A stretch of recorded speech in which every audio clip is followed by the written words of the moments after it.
Question 34. What is Islam's attitude toward Western civilization today? Humanity lives crowded together in an increasingly small world of various cultures. Undoubtedly, Western culture is the dominant influence in the modern world today. Hence, it is inevitable that others interact with it and assimilate its positive values and achievements, but without adopting its negative ones. There is a cultural dimension of most human phenomena, religion included, and modern societies are tending to become less exclusive and more multi-religious. But while people are developing an outlook that is more accommodating toward others, acknowledging these differences does not mean that there should be no distinction between good and evil. As well as being a religion and way of life, Islam is also a complete worldview. Its attitude toward the present Western civilization is the same as that manifested toward every past civilization. It accepts the goodness that such civilizations can yield, but at the same time rejects their evils. It allows for the acquisition of particular benefits such as scientific and technical knowledge, yet many social aspects are seen to be destructive and contrary to Islamic teachings. Islam has never advocated a policy of isolation. It does not oppose other civilizations merely because they are non-Muslim, but believes in the unity of humanity and good relationships with people of different races and inclinations. And Muslims do not object to benefiting from modernity in discovering the mechanisms for solving common problems or to the solutions themselves, as long as they do not contradict Islamic legislation.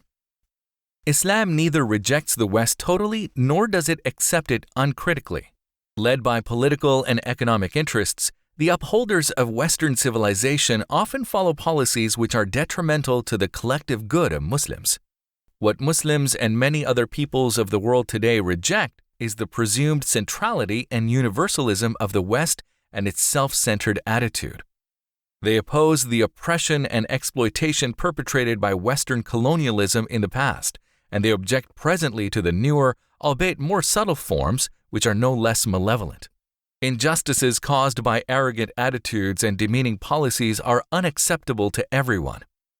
Opening up to the modern worldview and critically interacting with it has alerted Muslims to certain problems raised by Western modernity.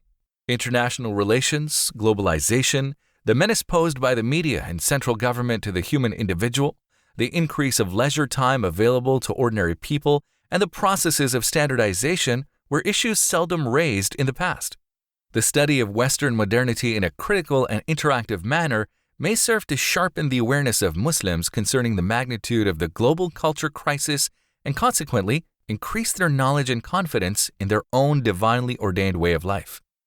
It can be fairly said that Islam does not oppose any civilization as long as it serves the interests of humanity. But customs of other cultures involving principles or conduct prohibited in Islam can never be considered as lawful for a Muslim, even one who resides permanently in non-Muslim lands. The limits set by God are protective ones, which must always be observed, and Islam stands firm to uphold this right for mankind.